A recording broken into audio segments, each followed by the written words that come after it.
idea kandungan program yang lebih interaktif, segar, bervariasi, serta mampu mencetuskan inspirasi kepada penonton. Kuisian program berbentuk intelektual, didik hibur, santai serta mengedukasi. Kandungan maklumat yang tepat dan relevan.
PNN TV Channel.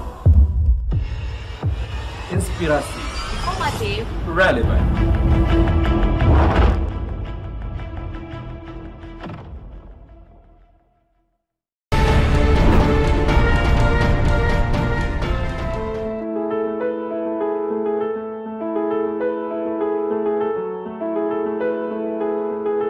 Bismillahirrahmanirrahim. Assalamualaikum warahmatullahi wabarakatuh dan salam sejahtera.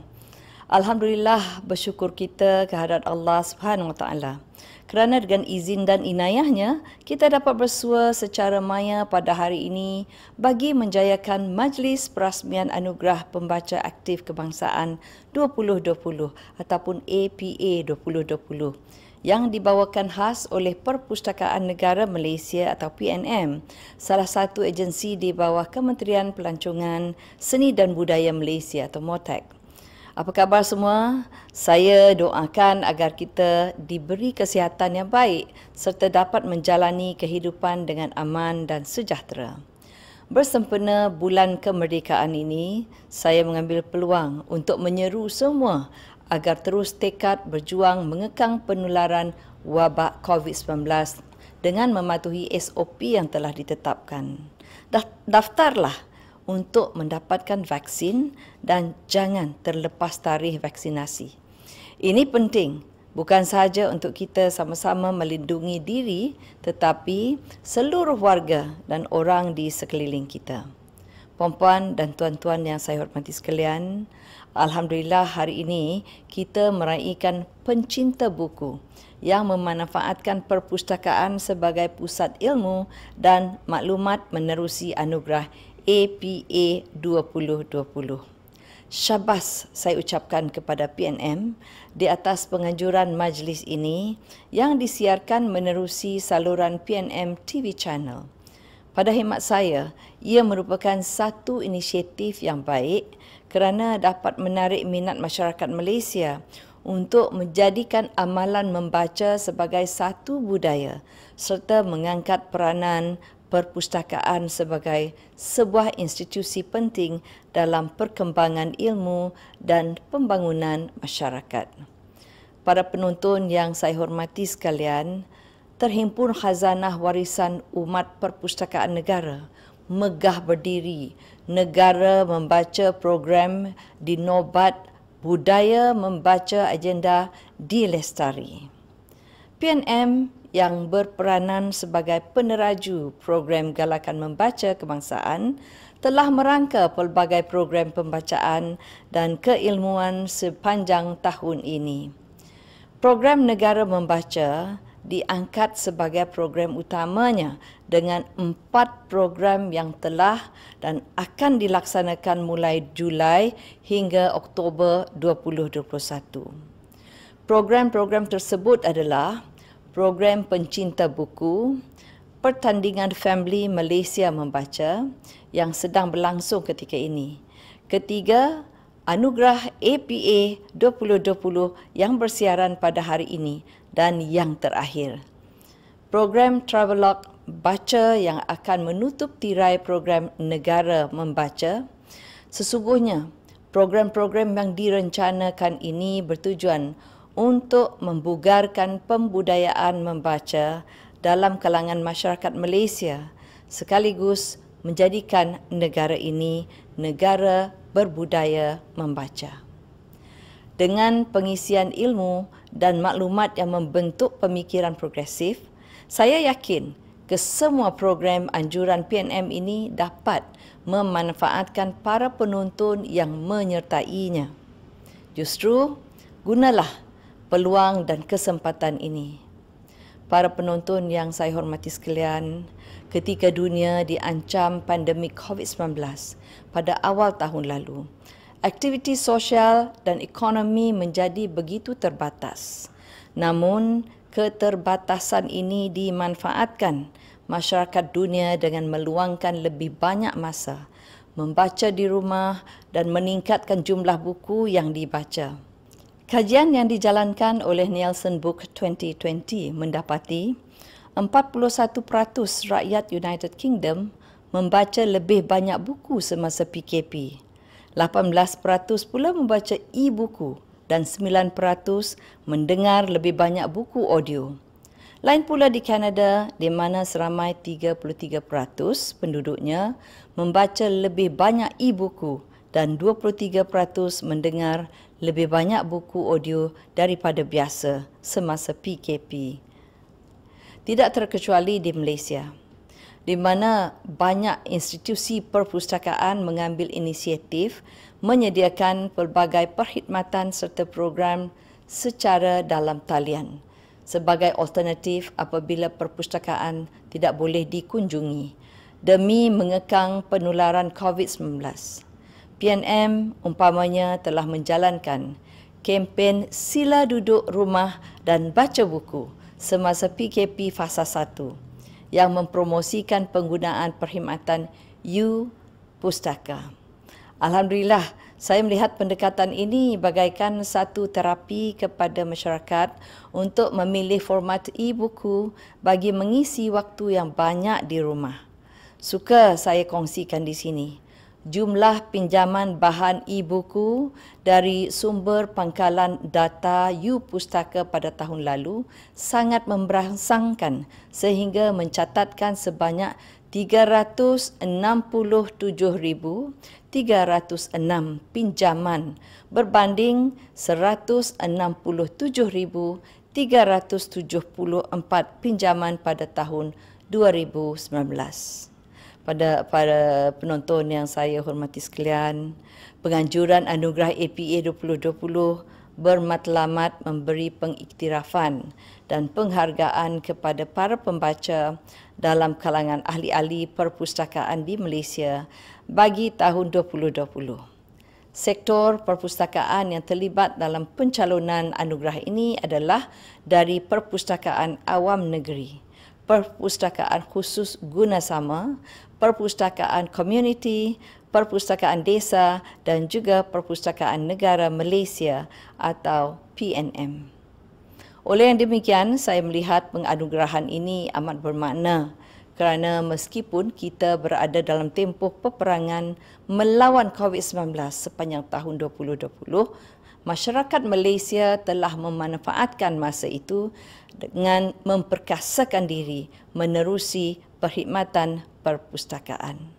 Ini terbukti apabila statistik 2020 PNM menunjukkan sebanyak 5.4 juta naskah bahan perpustakaan telah dipinjam oleh pembaca di perpustakaan awam negeri, perpustakaan desa, perpustakaan komuniti dan PNM sendiri.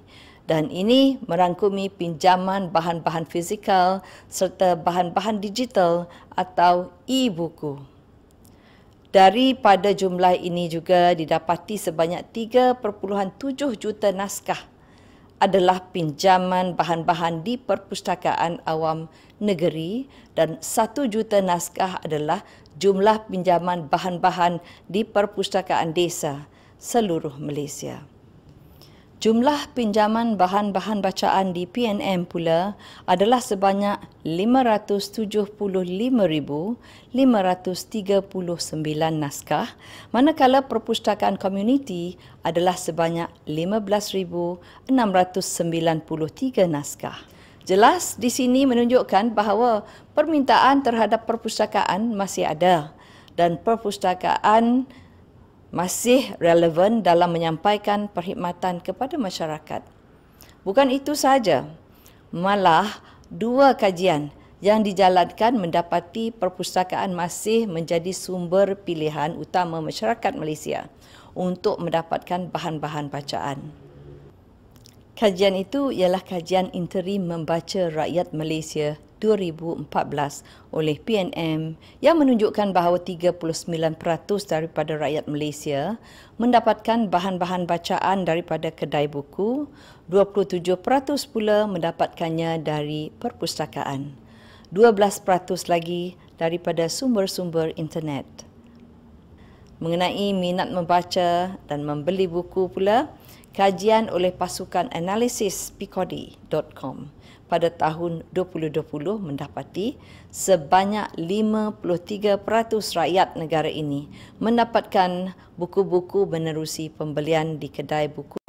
16% atau 3.7 juta pembaca mengamalkan budaya meminjam buku di perpustakaan, manakala 9% mengakui meminjam buku dari rakan.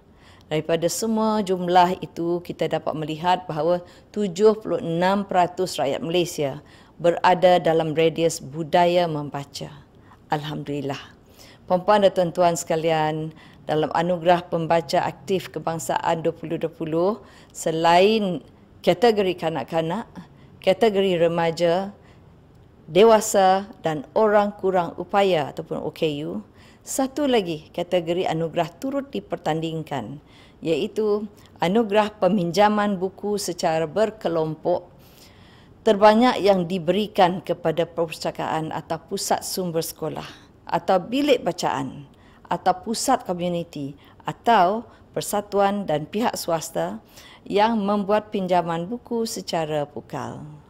Sesungguhnya inilah cara Motak menerusi PNM menghargai pihak jabatan dan agensi yang menggunakan perkhidmatan pinjaman buku secara berkelompok yang disediakan oleh perpustakaan sebagai kemudahan kepada jabatan atau agensi yang tidak mempunyai peruntukan untuk perolehan koleksi.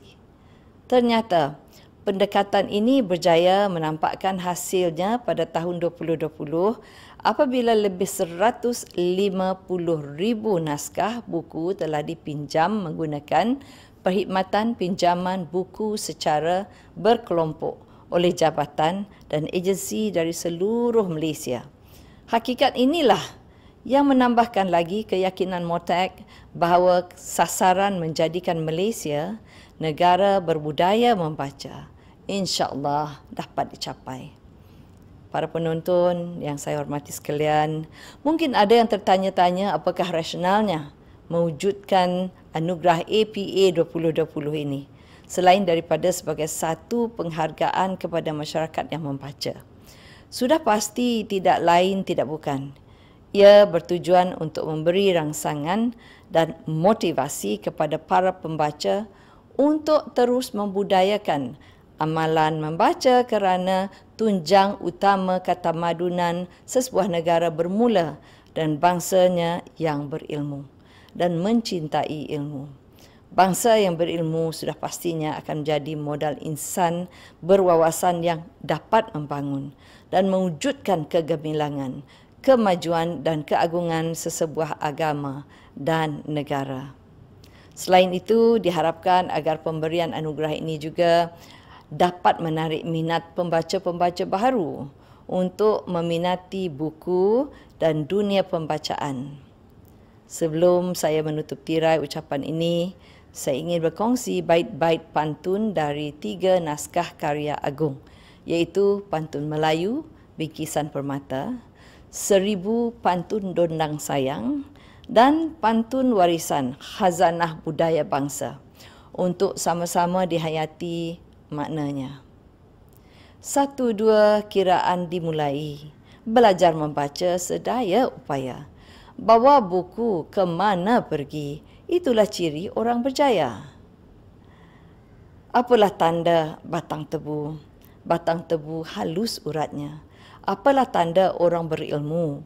Orang berilmu halus sifatnya. Kain songket benang sutera, lipat sebelit buat selempang. Ilmu yang banyak ibarat cahaya, walau sedikit menjadi terang. Bangsa membaca, bangsa berjaya. Sekian wabillahi taufiq wal hidayah.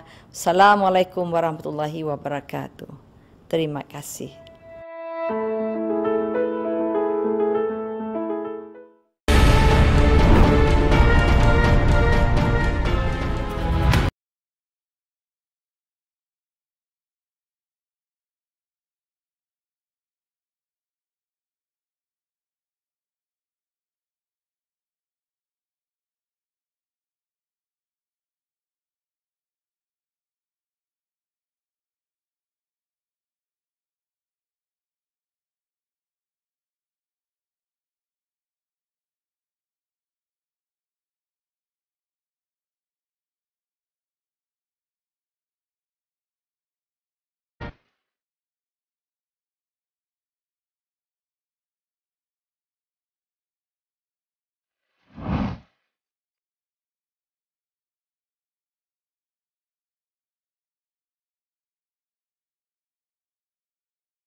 Bacalah dalam bahasamu.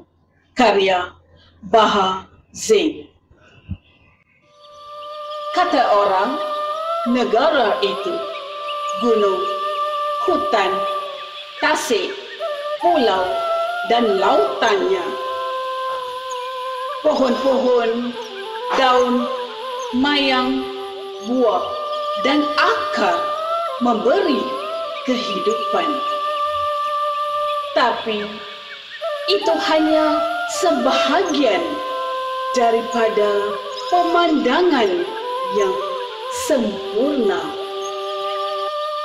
Bagaimana kalau mati angin, hujan, cahaya?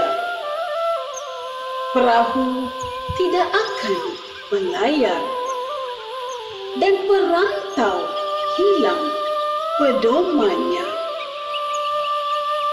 Negaraku adalah mimpi yang indah, mimpi yang besar. Negaraku adalah saga dan wira yang menjelajah benua. Tapi kata orang, kita tak boleh hidup atas mimpi.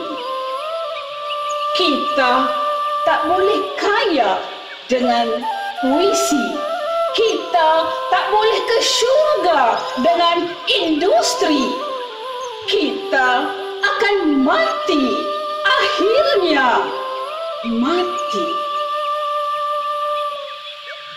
Pantai telah tercemar, hutan rimba jadi belukar, gunung ganang jadi danau, pulau berubah tebing, dari desa ke bandar.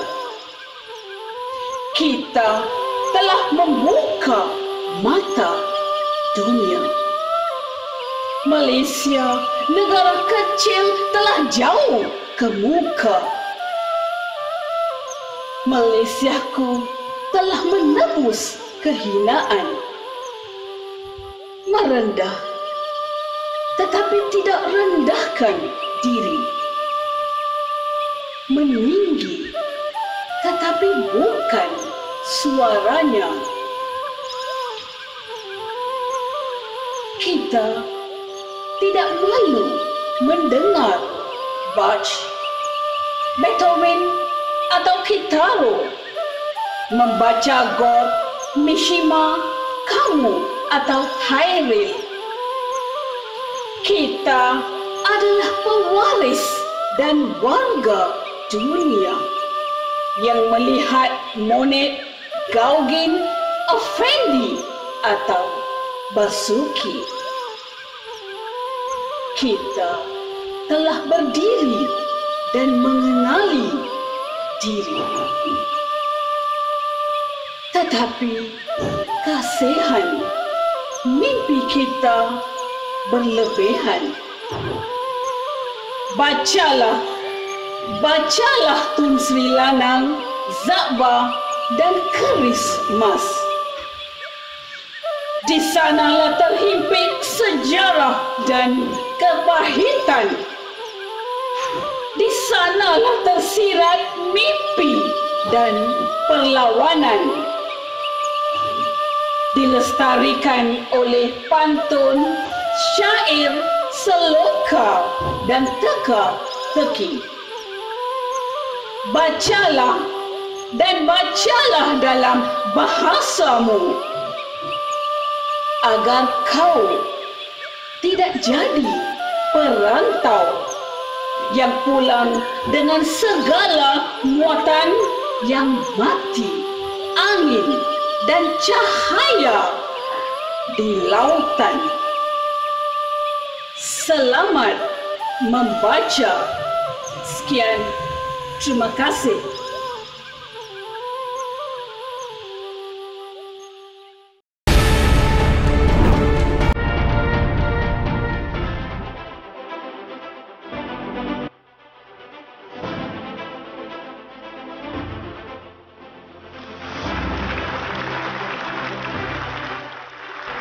Assalamualaikum warahmatullahi wabarakatuh.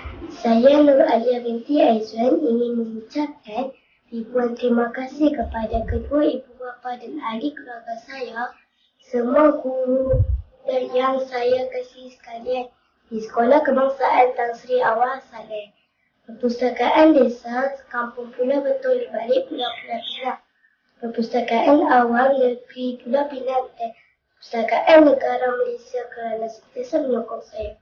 Syukur Alhamdulillah kerana saya terpilih mendapat anugerah pembaca aktif kebangsaan 2020 bagi kategori kanak-kanak. Terima kasih. Alhamdulillah.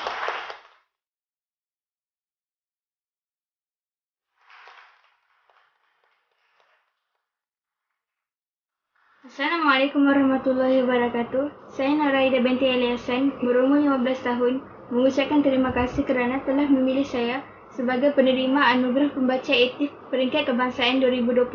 Sekian, terima kasih.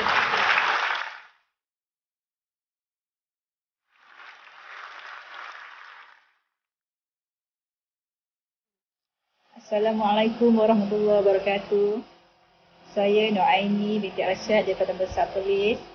Pertama kali saya mengucapkan jutaan terima kasih kepada Perpustakaan Negara Malaysia atas Anugerah Pembaca Aktif Kebangsaan 2020 kategori dewasa yang tidak ternilainya harganya ini. Anugerah ini merupakan pencapaian sangat saya hargai, memandangkan Padang Besar bukanlah bandar besar yang lengkap dengan segala kemudahan. Terima kasih kepada Perpustakaan Cawangan Padang Besar dan Perbadangan Perpustakaan Awam Negeri Perlis kerana menyediakan bahan bacaan yang berkualiti sehingga menarik minat saya untuk kekal meminjam dan membaca. Saya mengambil peluang ini untuk mengajak masyarakat agar mengisi ruang waktu dengan membaca, terutama ketika pandemik COVID-19 masih melanda negara kita. Membaca boleh menghilangkan rasa bosan dan stres kerana terpaksa tinggal lama di rumah. Terima kasih kepada semua pihak yang menjadikan program ini dan saya ingin mengajak masyarakat agar menjadikan membaca sebagai aktiviti sepanjang hayat. Sekian, terima kasih.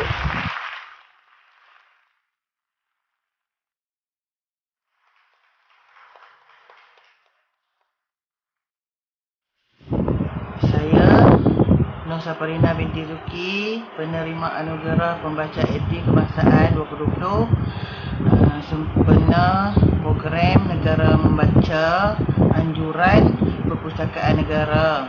Ingin berterima kasih atas memilih saya sebagai penerima Anugerah Pembaca Aktif. Sekian, terima kasih.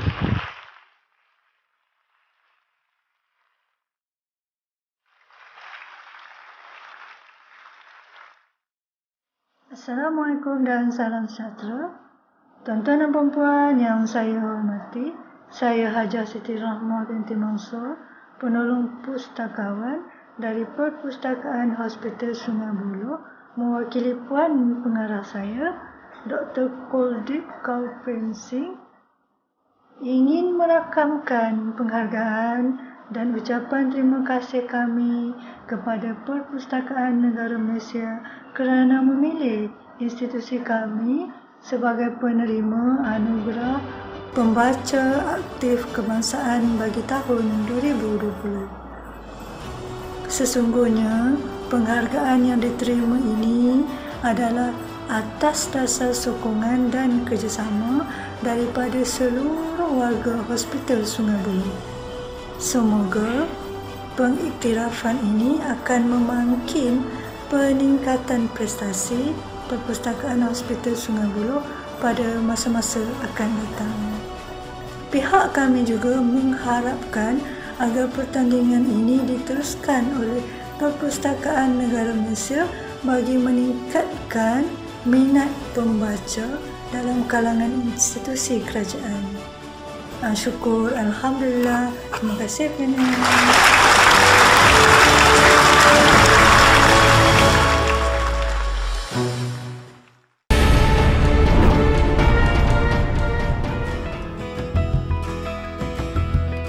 Assalamualaikum. Hai, saya Siti Nur Amalia Sofia binti Muhammad Afizuddin. Hari ini, saya ingin berkongsi tentang satu buku yang saya pernah baca. Buku ini bertajuk Cerita-cerita Motivasi untuk Jiwa edisi kedua, Dan penulis buku ini adalah Profesor Madya Dr. Syukri Ahmad dan Wan Abdul Rahman Kuzri Wan Abdullah. Buku ini diterbitkan pada tahun 2004. Buku ini saya memperolehi daripada perpustakaan sekolah saya. Ada satu ayat di hadapan buku ini yang membuatkan saya untuk membelak helayan demi helayan buku ini. Ayatnya berbunyi, bacalah satu cerita satu hari untuk keperluan sanubari dan rohani. Ini adalah sebuah koleksi anekdot yang terpilih.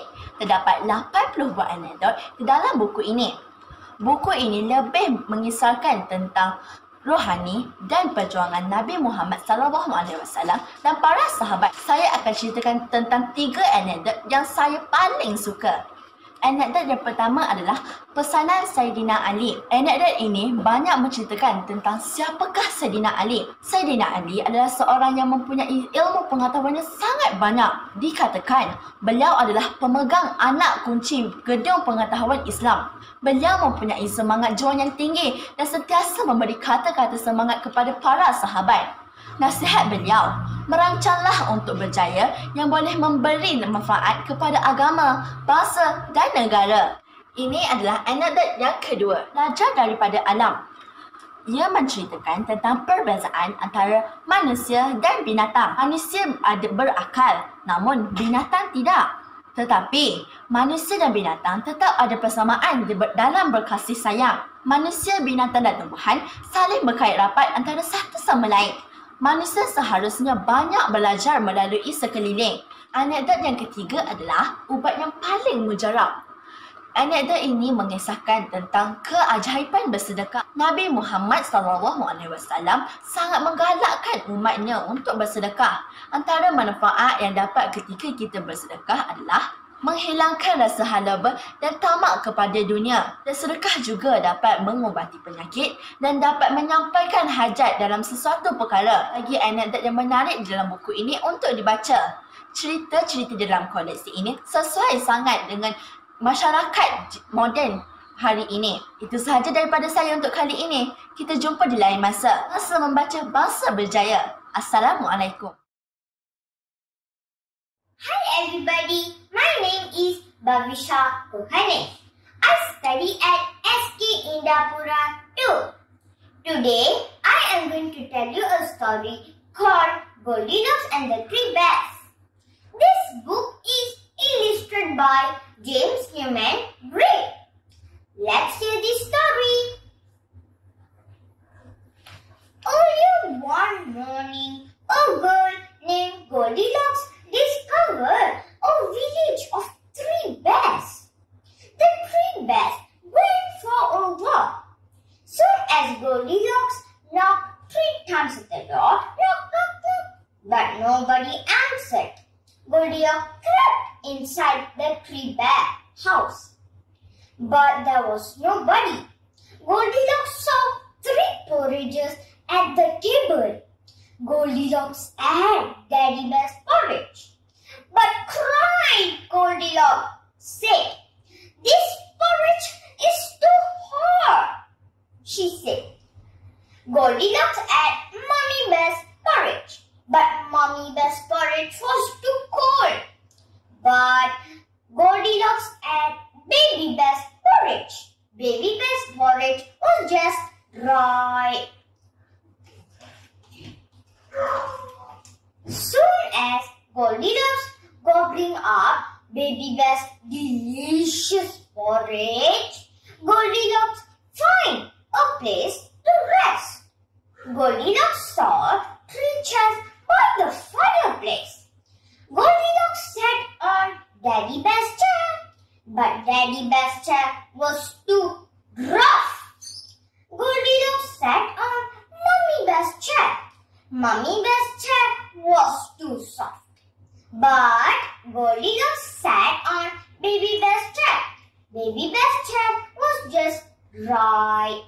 But suddenly, the little wooden chair broke into pieces. And Goldilocks had a bump. Goldilocks yawned. And said, "I'm sleepy." Goldilocks found a place to sleep.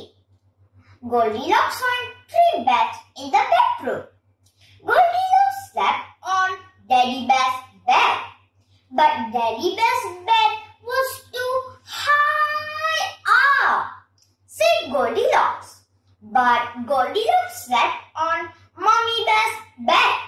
Mommy Bear's bed was too lumpy. But Goldilocks slept on Baby Bear's bed. Baby Bear's bed was just right. Soon she slept. Soon as the three bears arrived, they wasn't happy at all. Daddy Bear asked, "Who ate our porridge?" And Mommy Bear asked, "Who sat on our chairs?"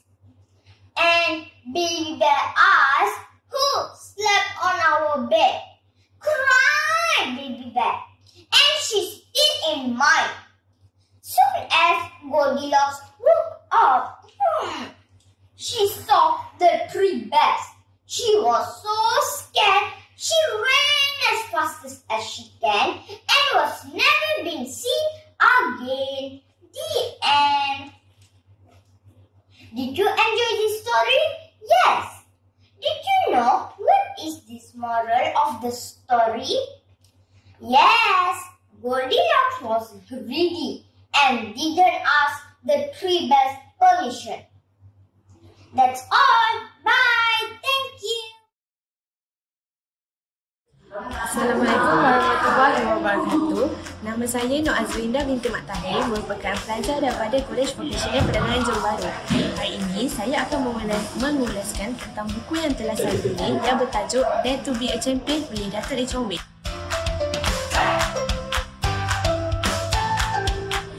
Buku ini telah diterjemahkan dalam bahasa Inggeris oleh Patty Typefaxing dan ia diterbitkan oleh Buku Ganda and Publication dan dicetak pada tahun Januari 2012. Buku ini mengandungi 199 buku surat.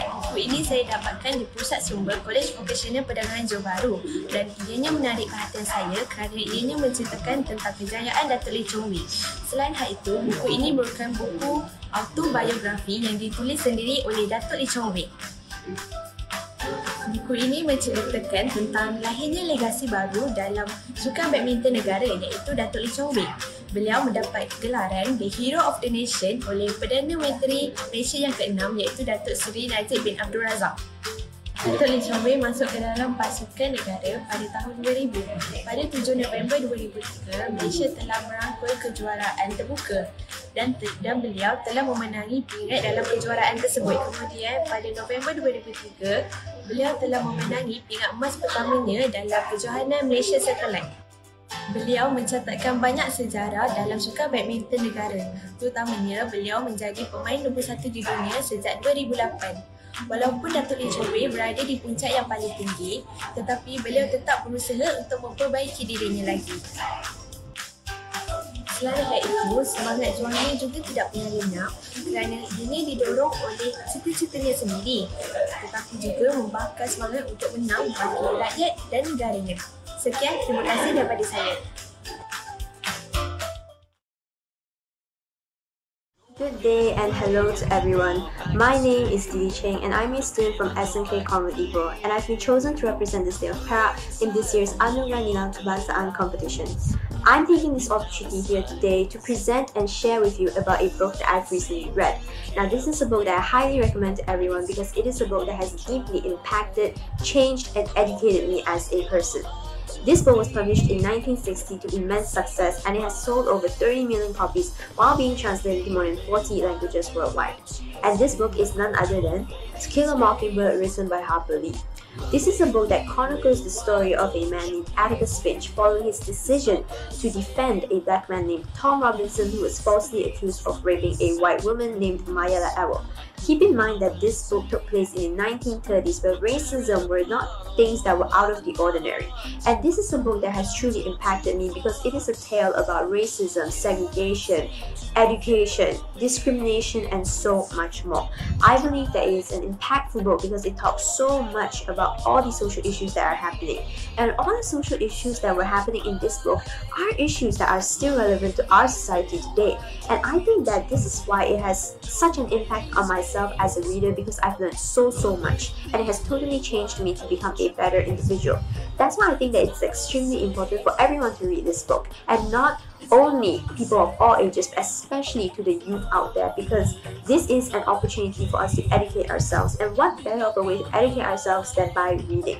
So if you're looking for a new book to read, or you would like to pick up an interest in reading, I assure you that To Kill a Mockingbird is a book that is highly recommended for you, because it is a story that is so impactful and meaningful. It has a beautiful story as well as intricate and emotional characters, and it will totally change you as a person. So please go and pick up this book if you have the opportunity to do so.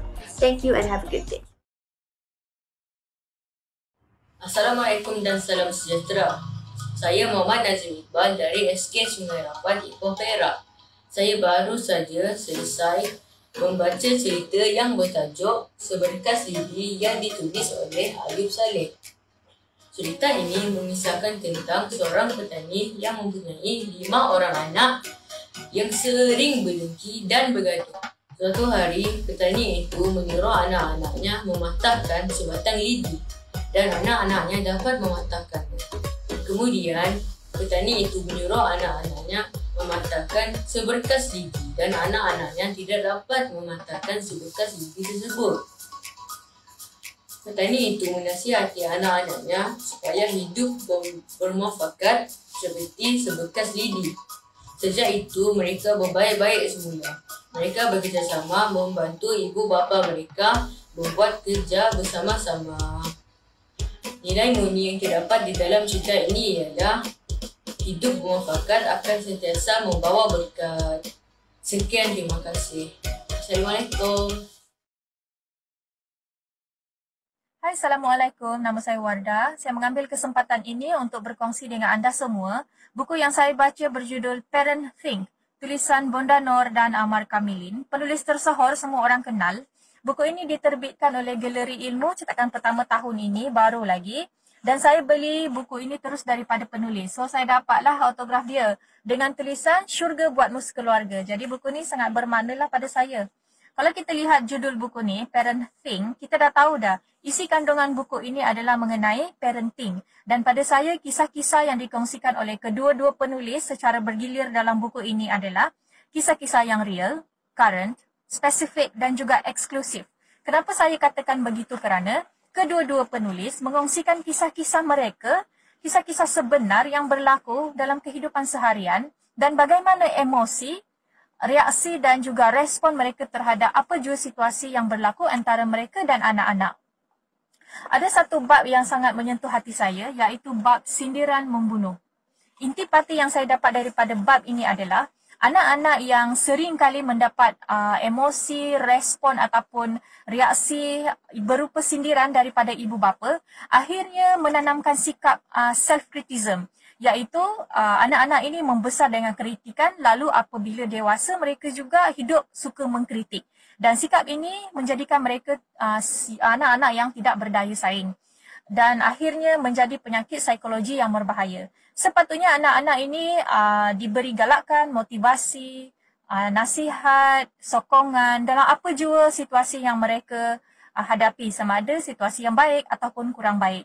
Dan emosi, reaksi dan juga respon positif daripada ibu bapa dalam apa jua situasi akan menanamkan sikap self-encouraging dalam diri anak-anak. Apakah itu self-encouraging? Sama-sama kita baca dan hadam Parenting, tulisan Bonda Noor dan Amar Kamilin. Terima kasih. Hai, Assalamualaikum warahmatullahi taala wabarakatuh. Nama saya Jasrina Abdul Jamil. Hari ini saya ingin berkongsi dengan anda semua satu ulasan buku-buku yang bertajuk Malaikat Bertali Leher. So, buku ini sangat menarik yang menghimpunkan kisah-kisah benar, anekdot tentang orang biasa yang membuat kebaikan, yang tidak mengharapkan balasan, yang ikhlas. So, bab-bab dalam ini sangat-sangat menarik. Sebelum tu saya nak bagi tahu dulu siapa pengarangnya.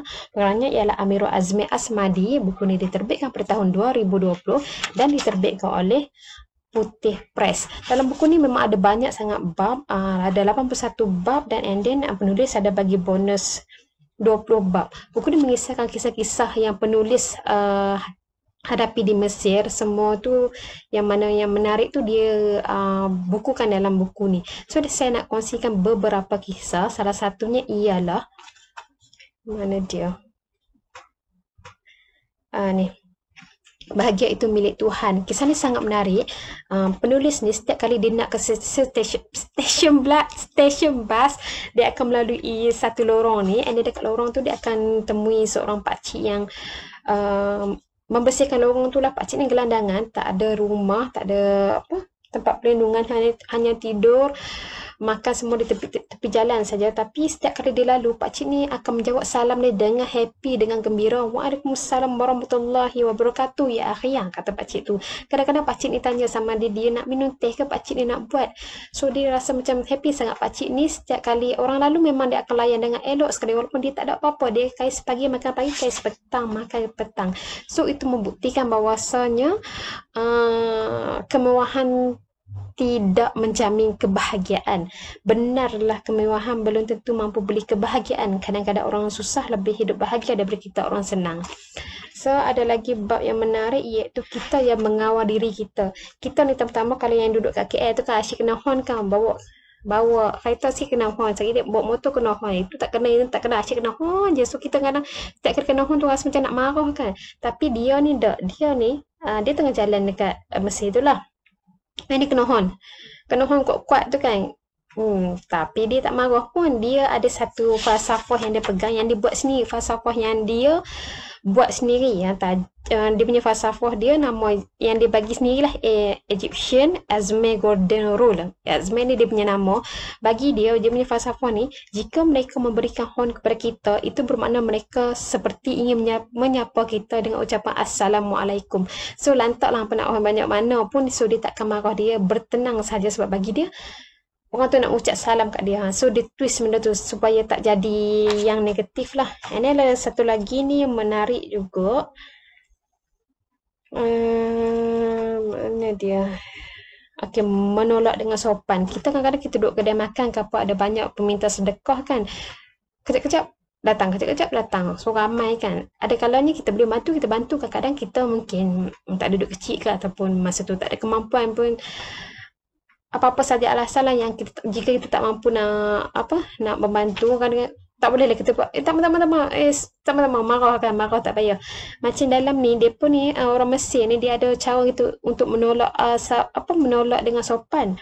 Katanya letakkan tangan di dada kita dan tepuk tangan tersebut ke dada secara lembut 1 hingga 2 kali macam ni kot. Ataupun macam ni. Tu membawa maksud saya tak berminat.